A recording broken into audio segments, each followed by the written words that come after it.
السلام عليكم ورحمة الله وبركاته. إن الحمد لله نحمده ونستعينه ونستهديه ونستغفره ونعوذ بالله من شرور أنفسنا وسيئات أعمالنا. من يهده الله فلا مضل له ومن يضلل فلا هادي له. أشهد أن لا إله إلا الله وحده لا شريك له وأشهد أن محمدا عبده ورسوله صلى الله عليه وعلى آله وصحبه أجمعين. وبعد، رب اشرح لي صدري ويسر لي أمري واحلل عقدة من لساني يفقهوا قولي. سبحانك لا علم لنا إلا ما علمتنا إنك أنت العليم الحكيم. Pagi ini insya-Allah kita bersama dengan kitab Fawaidul Fawaid oleh Imam Al-Qayyim rahimahullah taala. Kitab terjemahannya sampai di muka surat 291. Fasal dia kata Asy-syahqatu 'inda sama'il Quran. Asy-syahqah ni maksudnya bunyi nafas lah. Bunyi nafas. Ataupun terjemahan di sini ditulis rintihan. Ya. Kalau kita lihat pada makna lain makna dia macam bunyi dia macam bunyi tersekat sesuatu, nafas macam tersedu.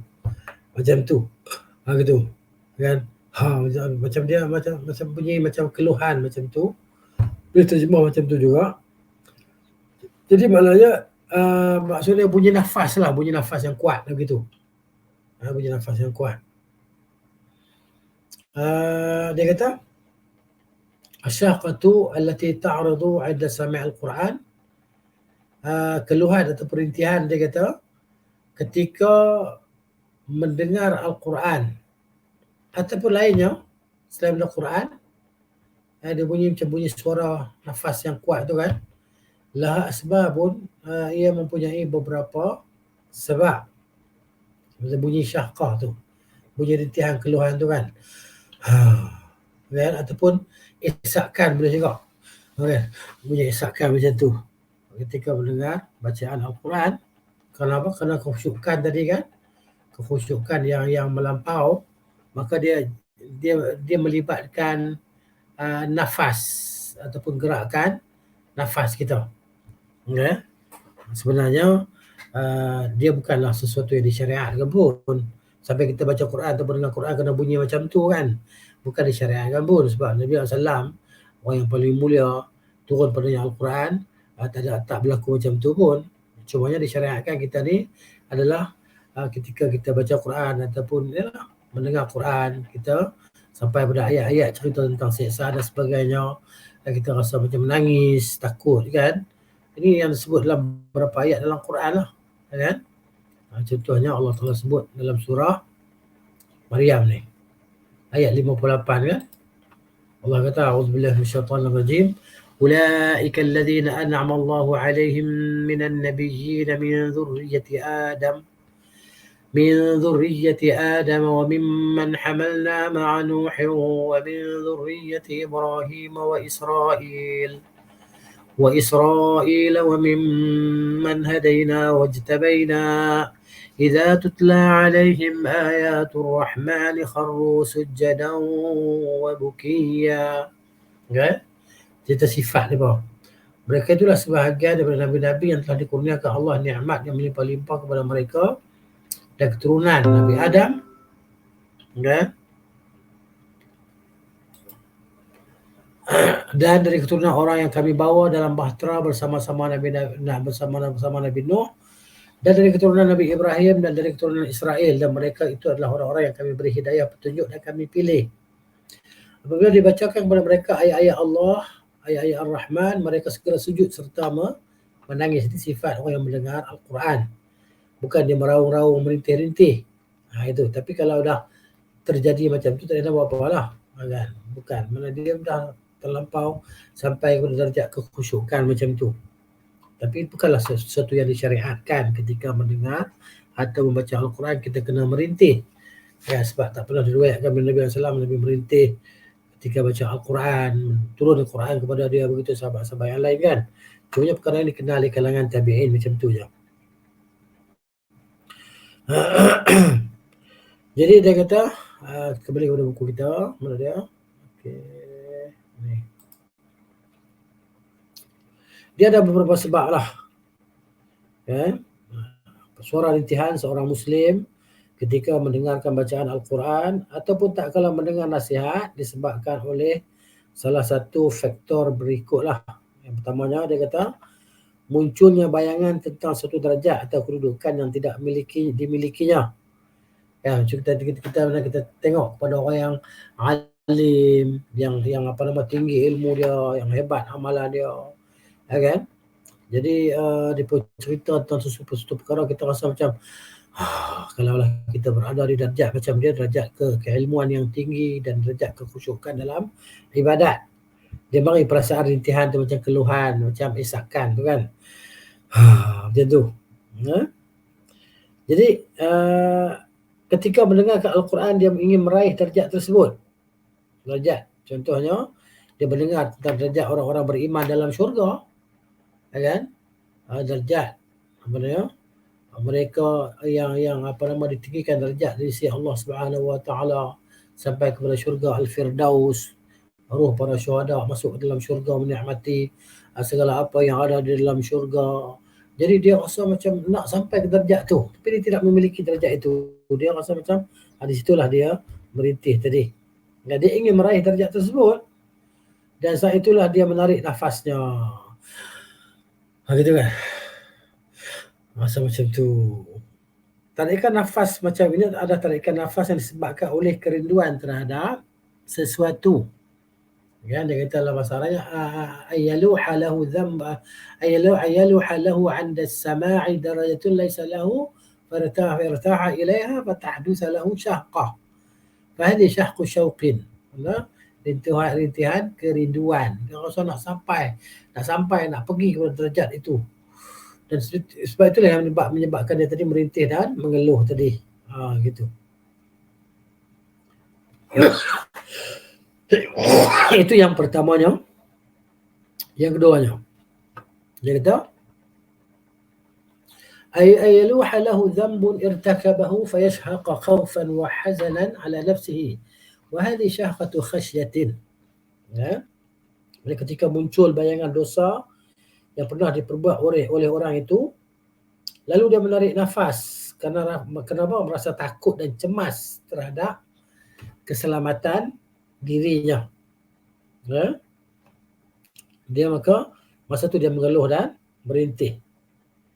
Hingga dia menarik nafas sebagai reaksi atas kesedihannya. Tarikan nafas macam ini adalah tarikan nafas yang disebabkan oleh dorongan perasaan sedih. Okay?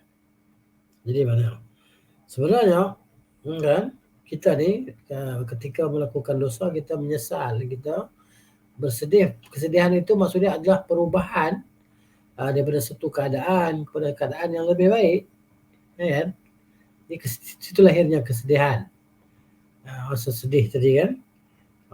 Jadi maknanya bila kita rasa sedih dengan apa yang telah kita buat daripada kesalahan itu, maka selepas itu dia akan datang rasa maknanya harap, iaitu mengharap kepada Allah Subhanahu Wa Taala supaya Allah telah menerima segala amalan kita. Kita mengharap supaya Allah Taala hapuskan segala dosa-dosa yang kita buat. Kan? Maknanya itu maksudnya harapan lah, harapan. Jadi itu keadaan orang-orang yang beriman lah. Apabila mereka melakukan dosa maka mereka menyesal di atas dosa tersebut, ya kan? Dan berazam untuk melakukan perubahan, ya kan? Perubahan dengan maknanya meninggalkan dosa tadi lalu melakukan kebaikan serta dalamnya ada harapan, mengharap kepada Allah Subhanahu Wa Taala untuk Allah Taala kurniakan darjat ketinggian kepada mereka selepas mereka melakukan dosa tadi. Gitu. Di sana mungkin kita boleh tengoklah kisah-kisah yang disebut seperti zaman Umar Khattab radhiyallahu anhu.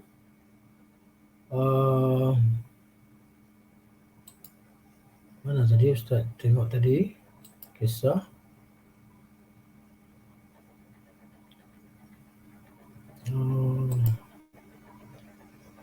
bukan di sini. Okey. Kisah ni tafsir dalam tafsir Ibn Qayyim disebut kisah-kisah tentang syahqah ni lah. Kata dalam tafsir ayat surah Ar-Rahman, dia dah sebut kisah tu, kisah Syahqah tu. Allah Ta'ala berfirman, a'udzubillahi minasyaitonir rajim, waliman khafa maqama rabbih jannatan. Bagi mereka yang takut kepada Tuhannya, kedudukan Tuhannya, ada untuk dia ada dua syurga. Untuk yang takut tadi, untuk dia ada dua syurga. Fabi ayyi ala'i rabbikuma tukadziban. Maka dengan nikmat Tuhan kamu yang berdua yang manakah? Manusia dan jin yang kamu dustakan. Baik, sebagai tafsirannya, dikatakan ia adalah seorang hamba yang berasa nak buat maksiat, lalu dia teringat kedudukan Tuhannya, kan, di dunia dan kedudukannya, ketika dia berada di dunia, ketika dia berada di hadapan Allah Ta'ala di akhirat, lalu dia meninggalkan maksiat tadi kerana Allah. Baik, kata Yahya bin Ayyub, kana bil Madinati fatan. Di Madinah dulu zaman Umar Khattab tu, di Madinah ada seorang pemuda, ya'jabu Umar bin Khattab radhiyallahu anhu sya'nahu, yang mana Umar radhiyallahu anhu berasa kagum tentang kisah pemuda ini. Yang mana satu hari pemuda ini dia balik dari solat Isya, tiba-tiba, kan, di hadapannya ada seorang wanita, kan, yang menggoda dia. Lalu dia tergoda dengan wanita tersebut. Dia ikut wanita tadi ke rumah wanita tersebut lah. Bila sampai di rumah, di depan pintu rumah wanita tersebut, maka dia teringat, kan? Dia teringat dalam hati dia firman Allah Ta'ala, ya a'udzubillahi minasyaitonir rajim, innal ladzina taqaw, sesungguhnya orang-orang yang bertakwa, idza massahum ta'ifun minasyaitan, apabila dia dirasuk, disentuh oleh satu hasutan daripada syaitan, tadzakkaru, lalu mereka mengingati, mereka mengambil peringatan, fa idza hum mubsirun, tiba-tiba mereka menjadi orang yang nampak, yang sedar. Bila dia teringat ayat tu, fa kharra maghshiyan alaihi, maka tiba-tiba dia pingsan, jatuh pingsan. Dia wanita tadi melihat kepada lelaki tersebut seperti mana mayat, macam orang mati.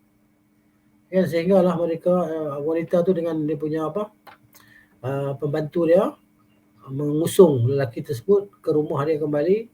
Maka dia letakkan di hadapan pintu rumah lelaki tersebut. Maka keluar ayah dia keluar dari rumah. Maka ayah dia nampak dia terlentang di hadapan pintu rumah, di luar rumah. Maka dia pun bawa lah masuk anak dia ke dalam rumah. Tiba-tiba anak dia pun sedar.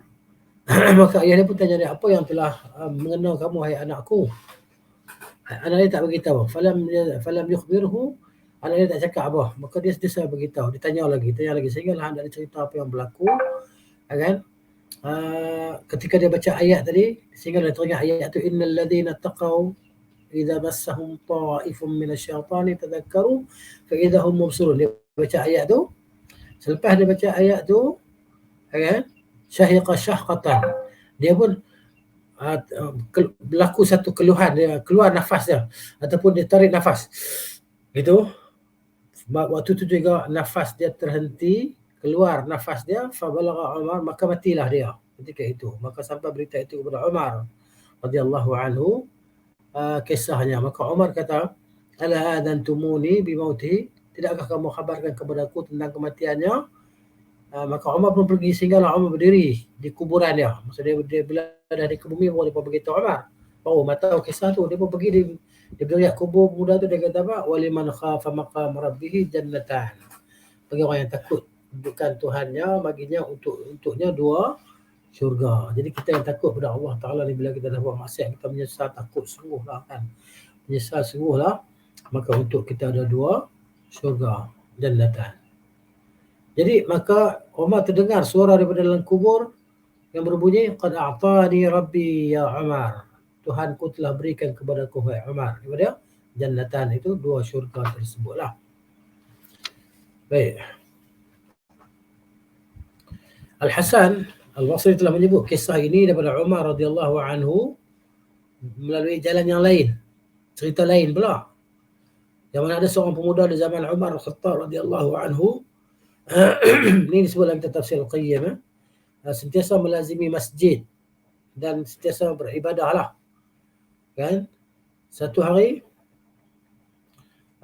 ada satu wanita menggoda dia, kan? Jadi dia pun tergoda lah, cuma dia fikir nak buat sesuatu yang tak baik lah. Tiba-tiba dia teringat tentang dosa maksiat itu, maka dia pun mengeluh dengan satu keluhan, maka dia pun pengsan. Maka bapa saudara dia pun datang, bawa dia balik ke rumah dia. Apabila dia sedar, dia kata, dia kata, hai pak saudara, pak cik ke apa ke, pergilah kepada Umar, sampaikanlah salam daripada saya. Dan katakanlah, tanyalah kepada dia, apakah dia balasan orang yang takutkan kedudukan Tuhannya. Maka Umar pun beritahu kepada saudara dia, maknanya bapa saudara dia balik. Jadi bila dia balik, tengok anak saudara dia dah meninggal lah. Maka dia pun, pak saudara dia kata, faqala laka jannatani. Umar kata, untuk kau 2 syurga. Ini sebut.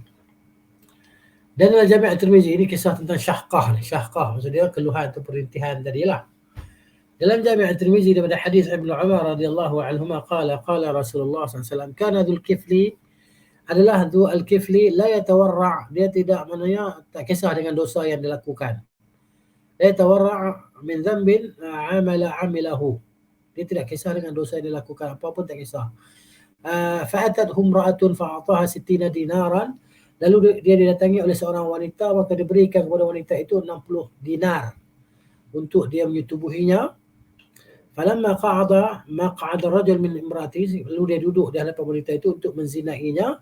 Ara'adat wa bakat, maka wanita itu menggigil dan menangis. Maka Zulkifli kata, ma yubkiki, apa yang menyebabkan kamu menangis? Adakah aku telah paksa engkau? Maka wanita itu menjawab, tidak, akan tetapi ini amalan yang aku tidak pernah lakukan. Tetapi yang menyebabkan mendorong aku untuk melakukan pekerjaan ini, kenapa? Kerana aku teramat berhajat. Maka kata Zulkifli, engkau nak buat benda ni sedangkan engkau tak pernah buat sebelum ni. Kemudian kata dia kepada wanita itu, pergilah engkau dan ambillah dinar-dinar ini semua. Kemudian dia kata, demi Allah, aku tidak akan menderhakai Allah selepas ini, selama-lamanya. Maka malam tu juga dia mati. Famata min lailatihi, pada malam tu juga mati. Sebab dalam kitab Sunan Tirmizi rahimahullah. Jadi fa asbaha maktuban ala babihi, maka bila dia mati tertulislah di pintu rumah dia. Dia mati malam tu. Besok pagi tu maknanya orang tengok tertulis di pintu rumah dia, qad ghafarallahu li dzil kifli, Allah Taala telah mengampunkan bagi dzil kifli. Kata Tirmizi, hadha hadithun hasanun, hadis yang hasan. Baik. Kemudian kata Abu Hurairah, okey. Ini saya cerita tentang syahqah tadi lah. Okey, sebenarnya kita kembali pada buku kita tadi. Ini dia. Okey. Tentang munculnya bayangan dosa yang pernah diperbuat orang, lalu dia menarik nafas kerana masa takut dan cemas terhadap keselamatan dirinya. Tarikan nafas macam itu adalah tarikan nafas yang disebabkan oleh rasa takut. Dia buat dosa, lalu dia menangis. Tapi itulah dia. Maknanya yang disyariatkannya adalah menangis, bukanlah syahqah tadi. Sebenarnya tu. Kemudian yang ketiganya, munculnya bayangan mengenai kekurangan yang memang disedari dan diakui pada diri orang itu, hingga ia menarik nafas sebagai reaksi atas kesedihannya. Tarikan nafas macam itu, tarikan nafas sebagai oleh dorongan perasaan sedih. Keempat, munculnya bayangan kesempurnaan yang ada pada diri kekasih yang dicintai itu, yakni Allah. Sementara ia melihat kebentuan jalan menuju kasih tersebut. Sebenarnya jalan menuju Allah Ta'ala tidak pernah buntu. Jalan menuju kepada Allah sentiasa terbuka, tidak tertutup dan tidak buntu. Jadi kerana orang ni belum ada hidayah, dia rasa macam buntu lah. Dia rasa macam tertutup. Padahal tidak tertutup. Pintu taubat, pintu menuju Tuhan sentiasa terbuka.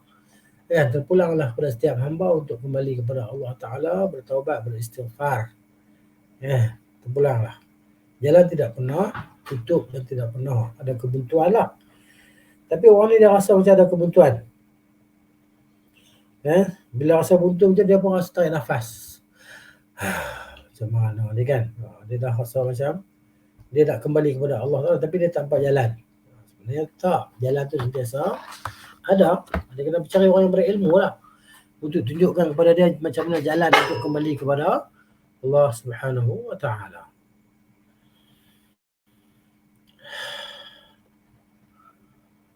Tarikan nafas macam ini adalah tarikan nafas yang disebabkan oleh penyesalan dan kesedihan. Jadi hakikatnya jalan kepada Allah Subhanahu wa taala tidak pernah tertutup, tidak pernah terhalang. Jalan itu sentiasa adalah dibuka oleh Allah Ta'ala untuk mana-mana hamba dia nak bertaubat kembali kepada Allah sehingga ruh sampai di halqum tak boleh lah. Matilah. Ataupun ketika matahari terbit di sebelah barat tu dah tak boleh lah. Sebelum matahari terbit di sebelah barat mesti ada peluang untuk bertaubat dan kembali kepada Allah Subhanahu wa taala, menyesal di atas segala perbuatan-perbuatan maksiat. Yang kelima, kekasih yang dicintai orang itu hilang dari ingatannya. Ayakuna qad tawara an anhu mahbubuhu wa ishtaghala bi ghairihi. Dan ia pun sibuk dengan sesuatu yang lain, kan? Maksud dia. Dia sibuk dengan urusan dunia, dia terlupa urusan akhirat. Maksud dia, mana hubungan dia dengan Allah Subhanahu wa taala dia terlupa. Ya, dia tidak melaksanakannya. Seolahnya dia hilanglah orang yang dicintai dari ingatan dia. Disibukkan dengan urusan dunia. Kemudian ia mendengar sesuatu yang membuatnya teringat kepada kasihnya, dengan Al-Quran ke apakah tersentak dia. Teringat Al-Quran cerita kan tentang sifat orang-orang beriman, tentang neraka, tentang syurga, kebalasan Tuhan. Jadi kan dia tersentak baliklah. Gitu. Jadi yang membuatnya teringat kepada kasihnya ini sehingga terlintas di benaknya kecantikan pujaan hati itu, lalu terlihat pintu perantara terbuka. Jalan menuju kasihnya terpampang jelas. Jalan menuju kepada Allah Ta'ala sentiasa terpampang jelas. Kan tidak ada yang menyekatnya kecuali itulah daripada syaitan dan nafsu kita tadi yang menyekat kita daripada jalan kebaikan. Tarikan nafas macam ini adalah tarikan nafas yang disebabkan oleh kebahagiaan dan kegembiraan atas munculnya bayangan positif yang terbersih di benaknya. Nanti dia lah. Intinya tarikan nafas seperti ini disebabkan oleh munculnya satu energi yang kuat dan secara tiba-tiba. Sementara tempat untuk menanggung beban daripada energi tersebut, yakni hati manusia amat lemah. Sebab tu lambat orang dapat hidayah, dapat petunjuk. Dia hati dia lemah, lambat kan untuk nak proses maklumat tentang kebaikan tadi kan, apa yang Allah sediakan untuk dia, pengampunan dan sebagainya kan, Allah jauhkan dia daripada segala musibah gitu.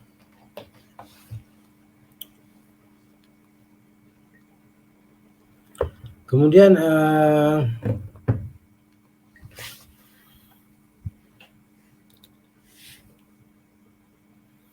kekuatan energi yang datang dari luar itu memberikan pengaruh ke dalam jiwa seseorang.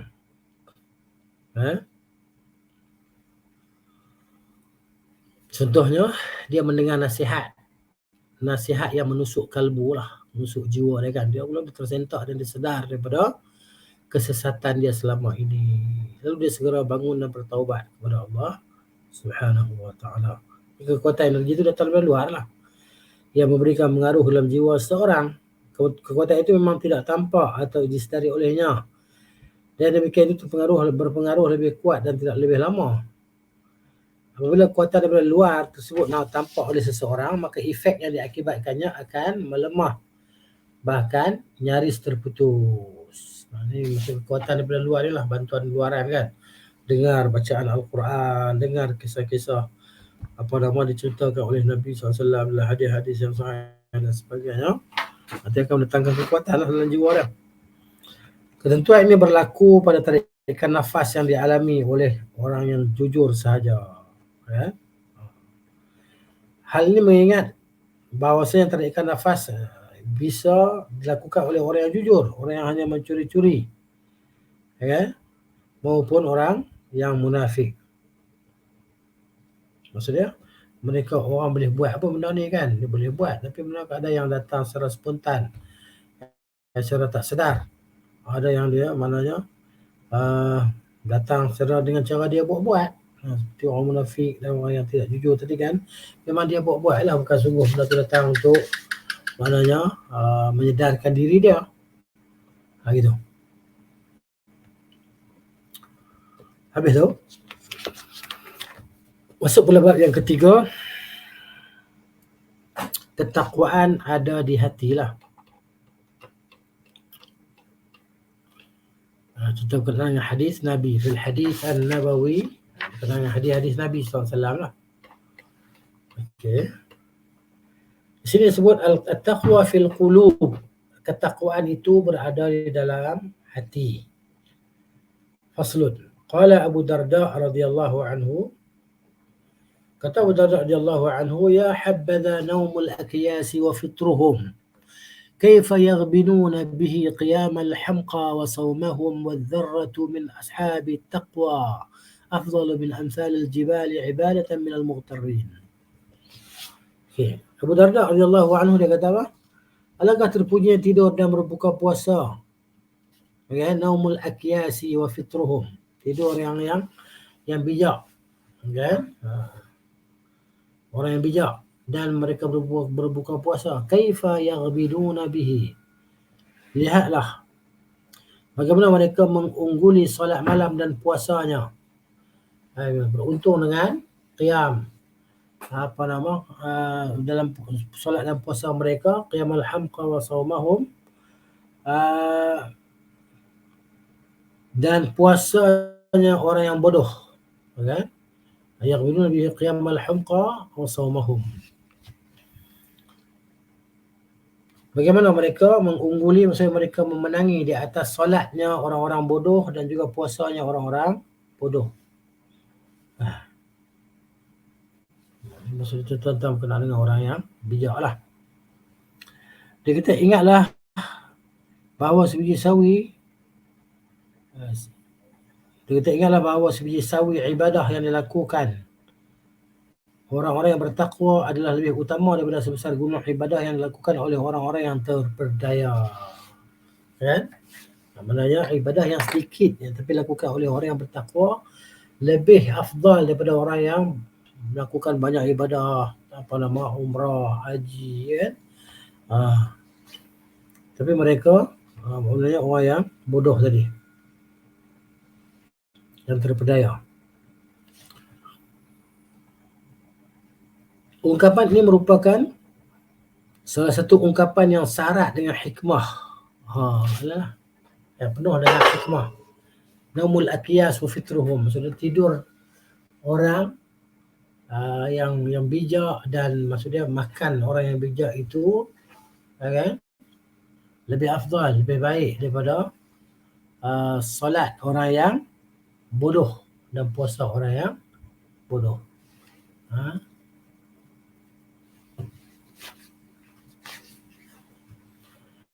Amalan sebesar biji sawi daripada orang-orang bertakwa itu lebih afdal daripada amalan orang-orang yang terpedaya. Mana amalan mereka seperti gunung banyaknya. Tapi amalan mereka lakukan adalah amalan orang-orang yang terpedaya dengan hasukan dan ajakan syaitan. Di samping itu, ia merupakan bukti kesempurnaan pemahaman para sahabat radhiyallahu anhum, dan bahawa mereka adalah generasi yang selalu berada di garis terdepan dalam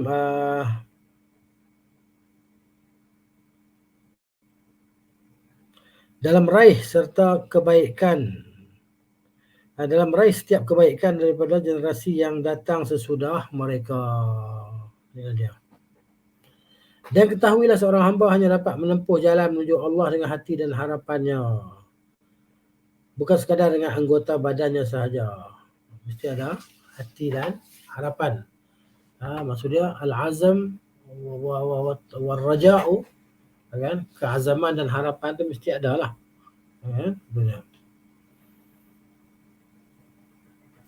Jadi untuk menempuh jalan kepada Allah Ta'ala ni kena ada ketakwaan. Kemudian hakikat takwa.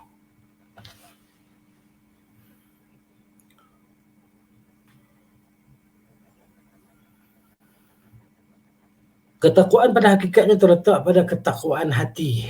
Ya. Dia kata,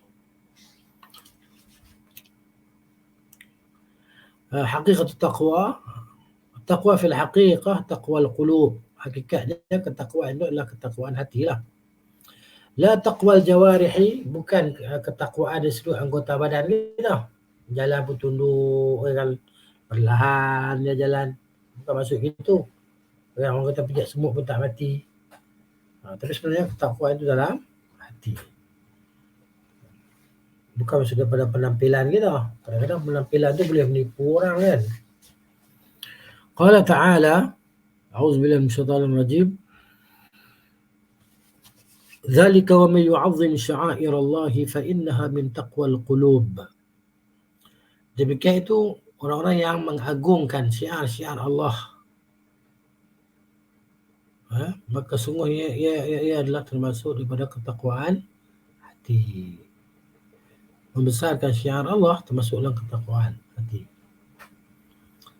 Wa qala lana firman Allah Ta'ala, la yanal Allah luhumha wa la yanal Allah luhumha wala dima'uha walakin yanaluhu taqwa minkum. Tidak akan sampai kepada Allah Ta'ala, sekali-kali tidak akan sampai kepada Allah Ta'ala dagingnya dan tidak darahnya, akan tetapi yang sampai kepada Allah Ta'ala adalah ketakwaan kamu lah. Ketakwaan kamu terhadap Allah Subhanahu wa Ta'ala. Itu yang sampai, itu yang kamu akan menoleh ganjaran pahala daripadanya. Kemudian وقال النبي صلى الله عليه وسلم bersabda, at-taqwa hahuna, wa asyara ila sadri, ila sadri. Maksudnya kata at-taqwa di sini dan diisyaratkan ke dalam hati dia, diisyaratkan kepada hati dia, isyaratkan ke dada dia sallallahu alaihi wasallam. Dada ni lah. Falkaisu, maka ada pun orang yang bijak, yaqta'u min al-masafati bi sihhatil azimah wa 'uluwil himmah wa tajrid al-qasd. Orang-orang yang bijak, yang cerdik, maksudnya dengan berbekal tekad yang bulat, cita-citanya yang tinggi, tujuannya yang mulia, niatnya yang baik dan sedikit amal sahaja, mampu menempuh jarak beberapa kali lipat lebih jauh daripada jarak yang dapat ditempuh oleh orang yang tidak berbekal dengan sifat-sifat tersebut.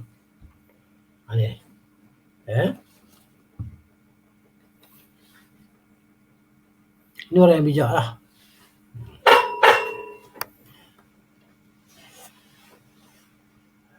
Ada beberapa elemen di sini, iaitu sihhatil azimah. Elemen kejayaan tadi maksudnya tekad yang bulat lah. Kemudian cita-cita yang tinggi. Kemudian tujuan dia yang mulia. Dan niat dia yang baik. Dan dengan sedikit amalan saja kita sampai kedudukan yang tinggi di sisi Allah Ta'ala. فإن العزيمة والمحبة تذهب المشقة وتطيب السياه. Keinginan yang kuat dan diiringi rasa cinta kepadanya, ia bisa menghilangkan kesulitan dan membuat perjalanan menjadi lebih menyenangkan. Perjalanan hamba kepada Tuhannya. Kemudian al-himmatu wa sidqur raghbah. Al-himmah, tekad dan keinginan yang kuat lah. Dia kata, wattaqaddum wassabqu ila Allah subhanahu innama huwa bil himami wa sidqir raghbah wal azimah. Dia kata menjadi yang terdepan dan pemenang dalam perjalanan menuju kepada Allah hanya dapat dilakukan dengan tekad yang betul-betul lah, keinginan dan niat yang kuat, yang soleh, yang baik. Orang yang mempunyai tekad kuat sekalipun pasif, mampu mendahului orang yang banyak beramal tapi tidak memiliki tekad yang kuat. Dia boleh beramal banyak tapi tekad dia tak kuat. Itu. Akan tetapi jika kedua orang itu mempunyai tekad yang sama, maka yang lambat bertindak akan dikalahkan oleh orang yang lebih aktif beramal. Ini dia. Tema ini akan dijelaskan lebih detail dalam frame makna Islam dan ihsan pada pembahasan berikutnya.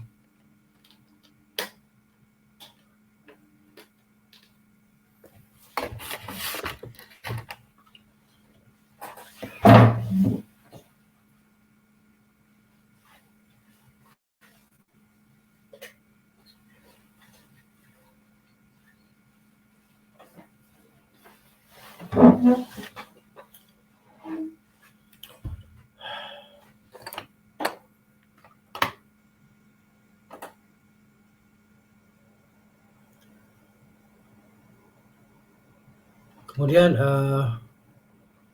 tajuk seterusnya Al-Hadi Nabawi Akmal Al-Huda ataupun Akmal Al-Hadi. Petunjuk Nabi SAW adalah petunjuk yang paling sempurna. Kata Ibn Qayyim rahimahullah, fa akmalul hadi hadi Rasulullah sallallahu alaihi wasallam. Tidak ada petunjuk kan yang lebih sempurna daripada petunjuk Nabi SAW. Itu petunjuk kepada kebaikan dunia dan akhirat, bukan dekat dunia saja, sekali dengan akhirat. Ada pun manusia lain, mereka boleh menunjukkan kepada kita petunjuk dunia ajalah. Untuk dapatkan kesenangan hidup dunia, kita buat macam ni.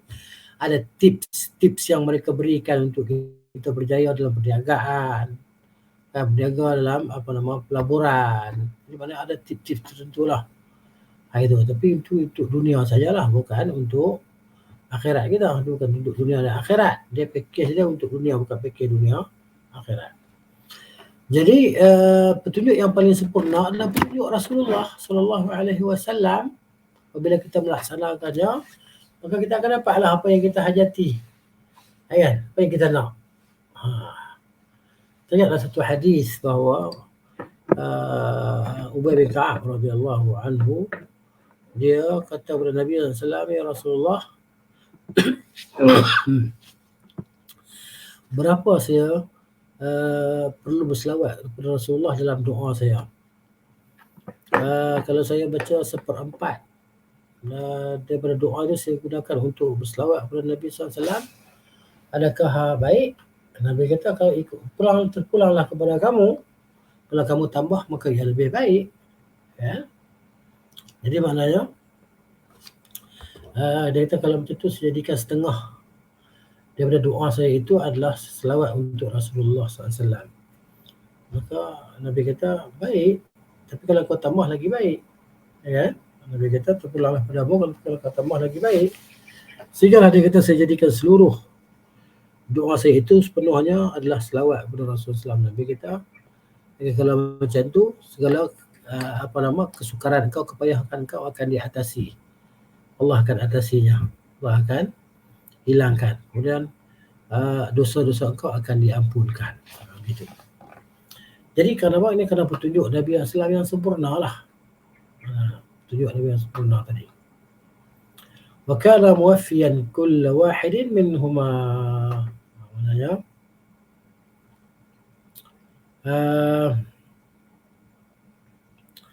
jadi dia kata di sini kerana petunjuk beliau Islam telah memenuhi semua hal itu, semua hal yang dituntut dalam Islam dan dalam ihsan. Kenal dengan Islam dan ihsan. Jadi petunjuk itu lengkap pada ihsan dan lengkap pada Islam tadi. Haknya fakana ma'a kamalihi wa iradatihi wa ahwalihi ma'a Allah yaqum hatta tarima. Adalah Nabi SAW kerana kesempurnaan dirinya, kan, sebagai hamba Allah, kehendaknya dan keadaannya segalanya bersama dengan Allah Ta'ala, kan, maka dia berdirilah kerana Allah Ta'ala sehingga bengkak kakinya. Dan dikatakan bahawa Nabi berpuasa macam Nabi tak buka, dan Nabi berjihad di jalan Allah, dan Nabi bergaul dengan para sahabat, dan Nabi tidak menjauhkan diri daripada sahabat, tidak berlindung diri dalam rumah menjauhkan diri daripada sahabat. Nabi tak buat macam tu, kan, SAW. Dan Nabi tidak meninggalkan sesuatu pun daripada perkara-perkara sunat dan wirid-wirid yang baginda ajar, kan, yang tak mampu dilakukan oleh seluruh manusia, bahkan Nabi SAW mampu melakukan semuanya. Baik, ini sunnah Nabi SAW merupakan petunjuk yang sempurna. Yang kedua, syariat Islam. Syari'ul Islam. Wallahu ta'ala amara ibadahu an yaqumu bi syara'il Islam ala zawahirihim wa haqa'iqil iman ala bawatinihim. Allah Ta'ala perintahkan hamba-hambanya untuk melaksanakan syariat-syariat Islam di atas yang zahir mereka itu. Laksanakan syariat puasa, zakat, haji, maknanya melaksanakan hudud dan sebagainya kan. Dan Allah Ta'ala perintahkan untuk kita laksanakan hakikat iman dalam jiwa kita. Kan? Maksudnya menerima apa yang Allah Ta'ala perintahkan, menjauhkan apa yang Allah Ta'ala larang. Gitu. Dan janganlah dia membunuh seseorang. Wala yaqbalu, kalau yaqtuluh, wala yaqbalu wahidun minhuma, dia tidak menerima satu pun daripada keduanya, Islam dan ihsan itu, illa bisahibihi wa qarinihi. Okay?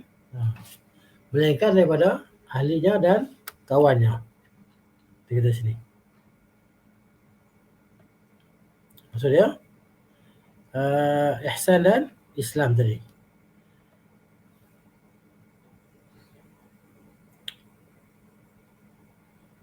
Apa? Syariat Islam dan hakikat iman. Tidak akan diterima salah satu dari keduanya, syariat Islam dan hakikat iman, kecuali bila keduanya dilakukan secara berdampingan sekali, mana? Seiring. Dalam kitab Al-Musnad terdapat sebuah hadis yang diriwayatkan dengan sanad marfu' yang menyatakan al-Islamu alaniyatun wal imanu fil qalbi. Okay? Islam itu adalah zahir-zahir, terang-terang. Adapun iman itu dalam hati. Maksudnya gitu. Dengan demikian, setiap orang yang kondisi lahirnya beragama Islam, dia lahirnya Islam, tetapi hal itu tidak bisa membuatnya meraih hakikat iman yang terselubung dalam hati. Tak seperti dia beriman. Orang Muslim tidak semestinya dia mukmin. Gitu. Maka keislamannya itu tidak memberikan manfaat baginya, hingga ada segelintir keimanan di dalam batinnya. Bila ada keimanan, barulah maknanya diterima dia. Jika tidak terima lah. Demikian pula sebaliknya. Keberadaan iman dalam batin seorang yang tidak melaksanakan syariat Islam secara zahir tidak akan membuahkan manfaat. Contohnya solat, puasa kan. Dia dah solat dah bila adalah hati. Ini maknanya tak ada manfaat lah. Tak ada manfaat lah iman dia tadi. Itu hanya rekaan. Kan?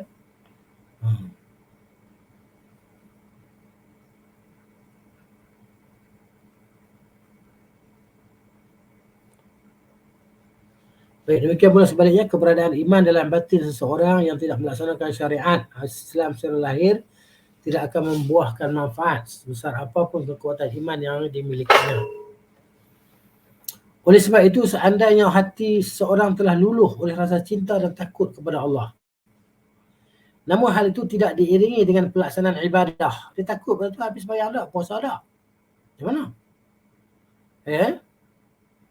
Sebagaimana diperintahkan dan tidak disertai dengan pelaksanaan syariat yang bersifat lahir, maka rasa cinta dan takut itu tidak akan dapat menyelamatkannya daripada api neraka.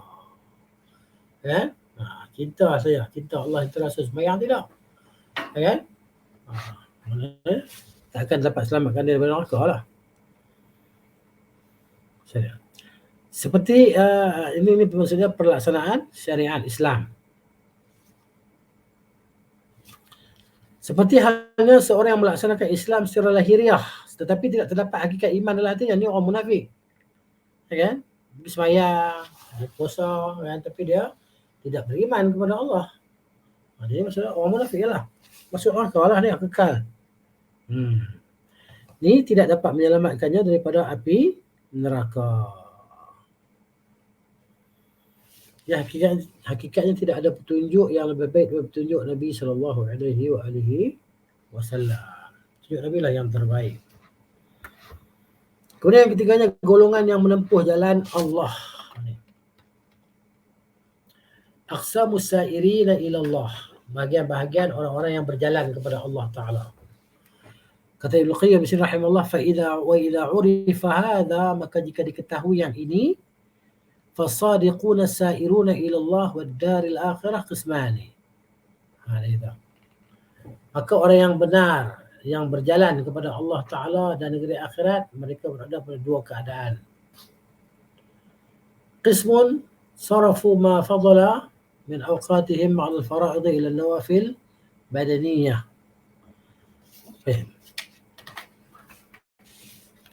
Ya, orang-orang yang mempergunakan waktu senggangnya, waktu masa dia, lapang dia, setelah melaksanakan ibadah-ibadah yang wajib, untuk mengerjakan ibadah yang sunnah yang bersifat fizik. Ini maknanya, fizikal lah. Yang wajib dia buat, yang sunnah pun dia buat juga. Ni.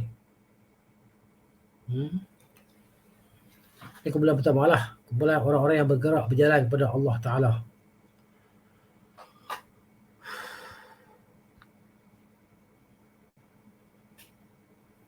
وجعلوها دأبهم من غير حرص منهم على تحقيق أعمال القلوب ومنازلها وأحكامها.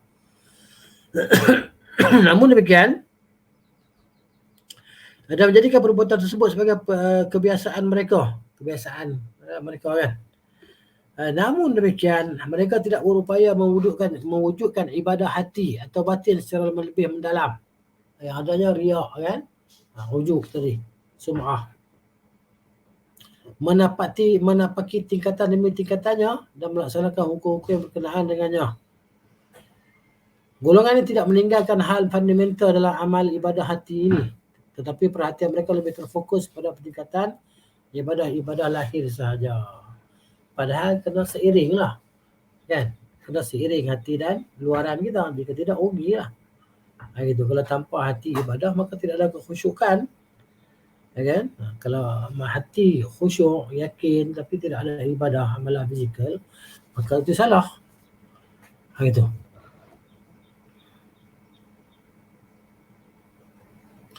Golongan kedua, orang-orang yang mempergunakan sisa waktunya setelah melaksanakan ibadah-ibadah wajib dan sunnah digunakan untuk apa? Untuk memperbaiki kualitas hari mereka, kualitas hati mereka. Memfokuskannya hanya kepada Allah. Ini golongan yang kedua, qismun. Sarafu ma fadala min al-fara'id wa sunnah ila ihtimam bi salahi qulubihim. Dia paling usaha untuk memperelokkan, memperbaikkan hati mereka. Wa ukifuha wa ukufiha ila Allah wahdahu, dan mereka i'tikaf, maksudnya berhenti. Kan? Maknanya di sini kita terjemah macam mana?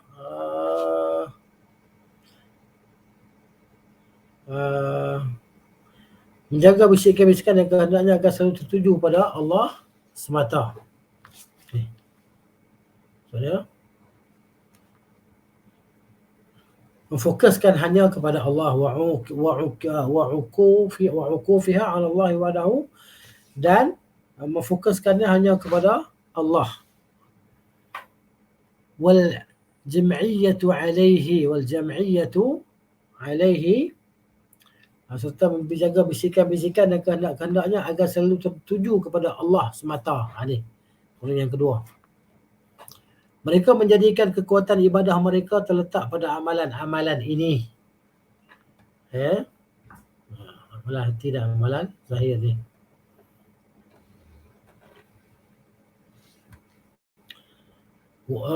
Dari kita sini.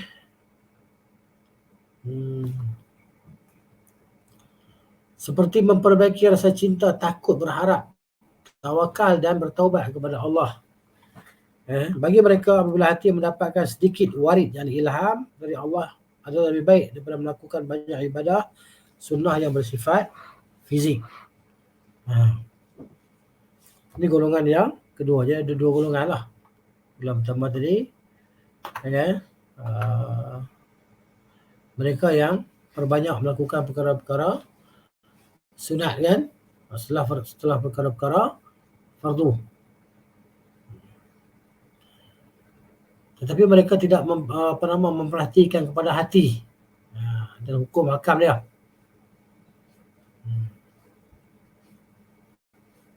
Tujuan mereka, tamak mereka adalah untuk memperbanyakkan amalan zahir.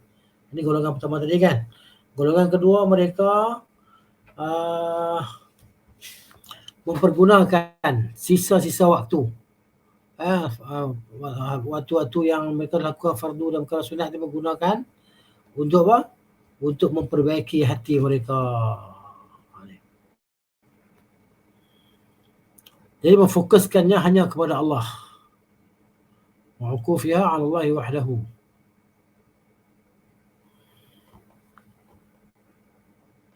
Serta menjaga bisikan-bisikan dan kehendak-kehendaknya agar selalu setuju pada Allah semata. Mereka jaga hati. serta mereka menjadikan kekuatan ibadah mereka terletak pada amalan-amalan hati. Berkata, jadi amalan hati kita ni lah lagi kita kena jaga daripada yang zahir. Seperti memperbaiki rasa cinta yang sebenar kepada Allah Subhanahu Wa Taala, kepada Rasulullah SAW. Takut hanya kepada Allah Taala, berharap hanya kepada Allah, bertawakal hanya kepada Allah dan bertaubat kembali kepada Allah. Bagi mereka apabila hati mendapatkan sedikit ilham dari Allah adalah lebih baik daripada melakukan banyak ibadah sunnah yang bersifat fizik. Seperti banyak amalan hati lah. Baik, dari sini apabila salah seorang dari mereka telah mendapatkan kemantapan hati hanya tertuju kepada Allah. Ni.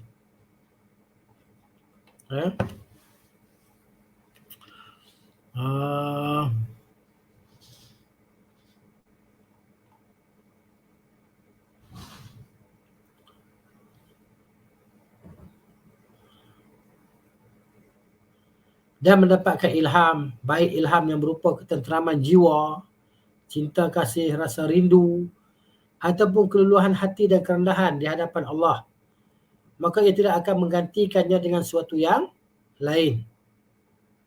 Terkecuali jika memang ada perintah syariat untuk melakukan suatu ibadah, maka ia akan segera melaksanakan perintah itu. Bersamaan dengan kehadiran ilham tersebut jika memungkinkan. Tapi jika tidak mungkin melakukannya, maka ia cukup melaksanakan perintah itu sahaja sekalipun ilham itu hilang daripadanya. Ini keadaan golongan yang kedua. Maksud golongan yang berjalan menuju kepada Allah Subhanahu Wa Taala.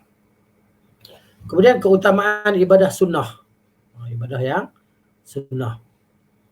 Dia kata an-nawafil lah, sunnah ni sunat lah. Keutamaan ibadah sunat ataupun nawafil.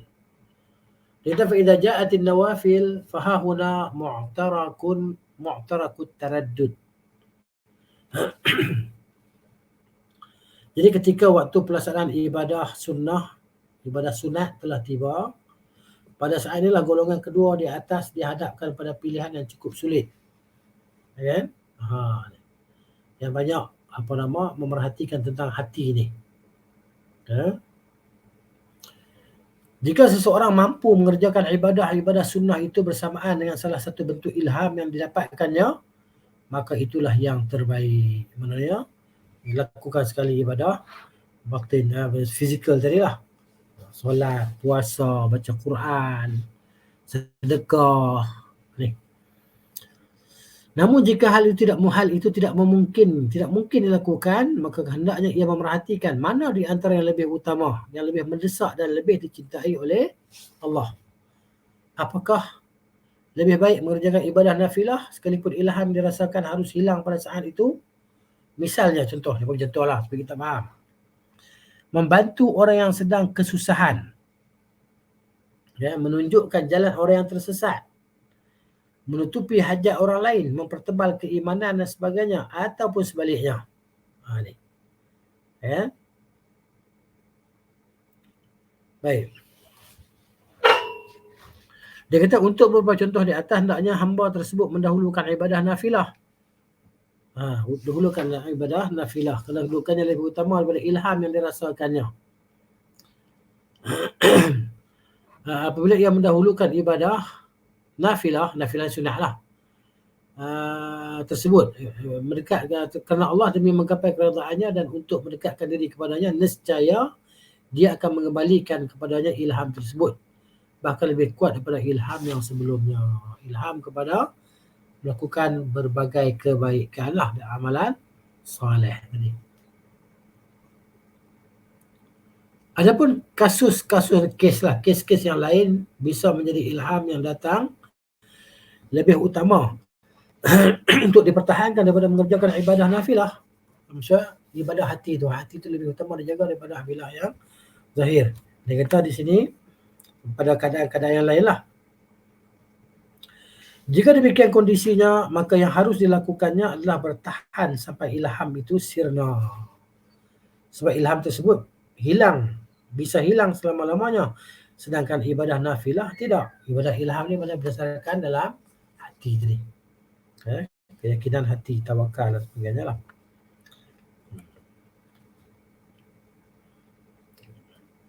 Jadi semuanya berkaitan dengan ibadah hati lah. Sama ada ilham dia, ketenteraman batin dia, cinta dia, rindu dia, kan, kerendahan di hadapan Allah, begitu. Pembahasan ini, masalah ini memerlukan pemahaman yang lebih mendalam mengenai cara dan tingkatan-tingkatan ibadah serta pengetahuan tentang skala prioritas dalam ibadah, dalam beribadah. Sungguh Allah Jual yang memberi taufik dan untuk memahamkan kita terhadap hal-hal tersebut. Tidak ilah selain Allah, tidak pula Rabb selainnya. Ini kelebihan nawafil lah. Jadi kita boleh ulang balik di sini fadlun nawafil. Okey. Jadi apabila datang nawafil, maka di sini berlakulah pertelagahan. Maksudnya jadi confuse gitulah. Nak dahulukan yang mana? Kalau boleh laksanakan dia, maka laksanakan dia. Jika tidak, melihat kepada mana yang paling rajih lah, yang paling dicintai oleh Allah. Sama ada nak lakukan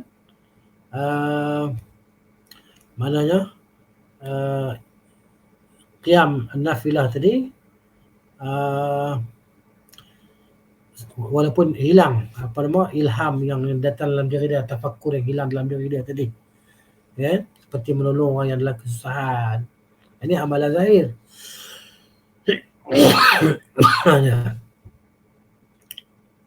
Jadi dia kena timbanglah mana yang perlu dia lakukan.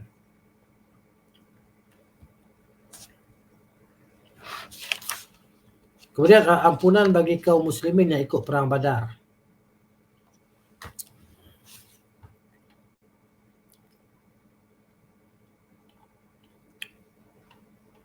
Qaul Nabi sallallahu alaihi wasallam li Umar, perkataan Nabi sallallahu kepada Umar Al-Khattab radhiyallahu anhu, "Wa ma yudrika anna Allah ittala'a ala ahli Badr faqala i'malu ma syi'tum faqad ghafartu lakum." Mana tidakkah kamu tahu bahawa Allah telah menyaksikan para pejuang perang Badar? Lalu dia berfirman, "Lakukan apa saja yang kalian suka, kerana semuanya aku telah mengampunkan kalian," kata Allah. Baik. Jadi kata Ibn Qayyim sini, ashkala ala kathirin minan nas ma'nahu. Kebanyakan manusia tidak faham makna hadis ini. Yang mana zahir hadis menunjukkan harus melakukan segala amalan. Dan mereka boleh memilih apa saja amalan yang nak buat, baik ke buruk ke jahat ke apa, buatlah apa nak buat. Kemudian sebagian orang dia faham macam tu, tetapi ini tak betul lah. Wa dzalika mumtana'un, demikian itu maksudnya adalah salah lah, tak betul. Faham yang macam tu salah. Faqala ta'ifatun minhum Ibnul Jauzi rahimahullah. Berkata satu kumpulan daripada kalangan ulama, di antara mereka adalah Ibnul Jauzi, katanya, laisa al-murad min qawlihi i'malu, bukanlah ini maksudkan dengan perkataan Nabi sallallahu alaihi wasallam, perkataan Allah Taala itu, buatlah kamu semua, i'malu, hendaklah kamu semua lakukan. Maksud itu bukanlah makna dia kata makna istiqbal, makna buatlah, bukan makna akan datang. Maknanya bukan makna akan datang, idama huwa lil madhi, tapi makna dia makna untuk perkara yang dah lepas. Takdiruhu, dan takdirnya, ayu amalin kana lakum faqad ghafartuhu. Jadi takdirnya maksudnya apa? Andaiannya bahawa segala amalan-amalan yang kamu dah buat dulu, aku telah ampunkan.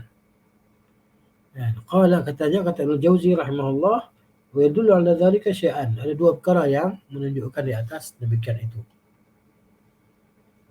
Yang pertamanya, annahu law kana lil mustaqbal, kalaulah perkataan itu untuk yang akan datang, kana jawabuhu, saya adalah jawabnya Allah Ta'ala, fasa'aghfiru lakum, maka nanti aku akan ampunkan kamu semua. Tapi yang datangnya perkataan, buatlah apa yang kamu nak buat. Ya'malu ma syi'tum. Jadi yang pertama. Yang keduanya,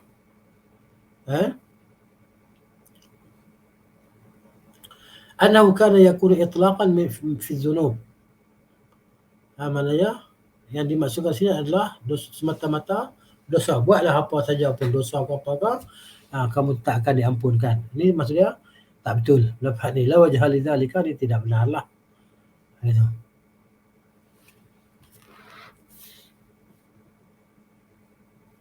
Okey.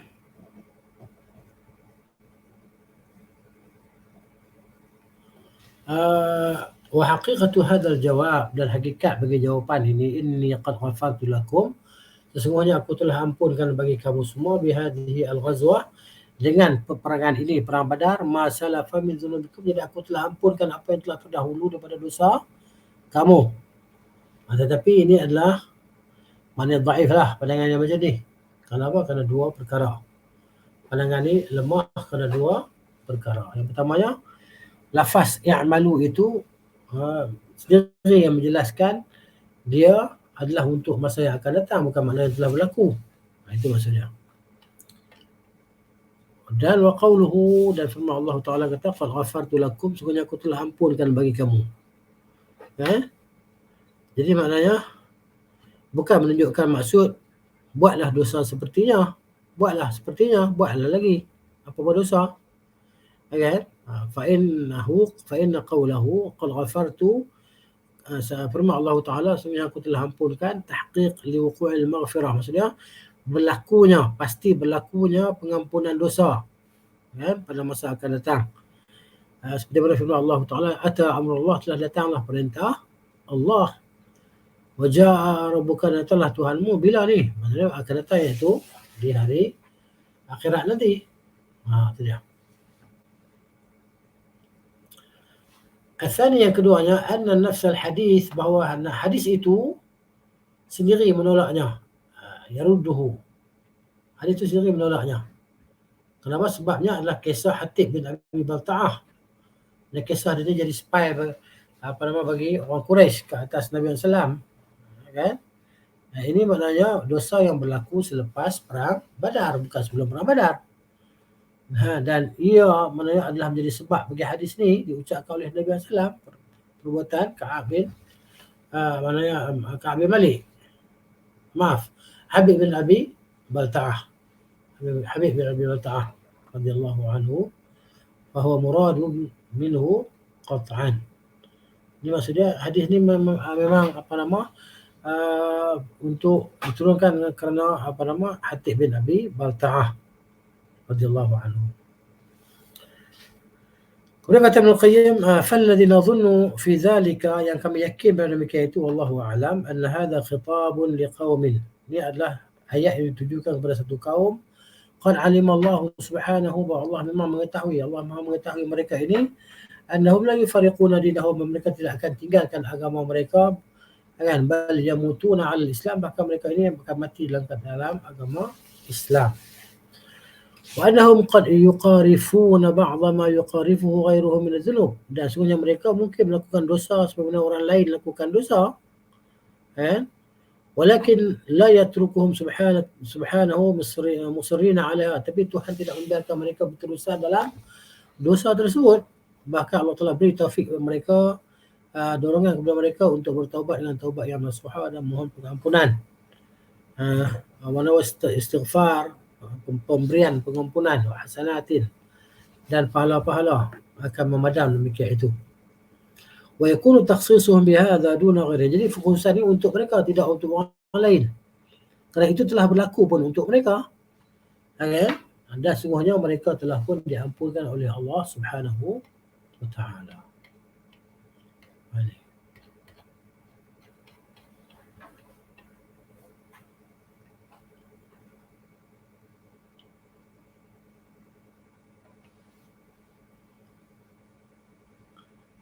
Jadi kita sampai sinilah. Wala yamna'u dzalika kaunul maghfirah hasala bi asbabin taqumu biha. Sampai sini tanda.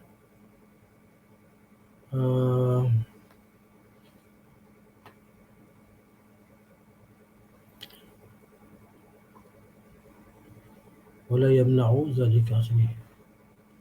Sallallahu ala nabiyyina Muhammad wa ala alihi wa sahbihi ajma'in. Subhanakallahumma wa bihamdika, asyhadu an la ilaha illa anta, astaghfiruka wa atubu ilaik. Assalamualaikum warahmatullahi wabarakatuh.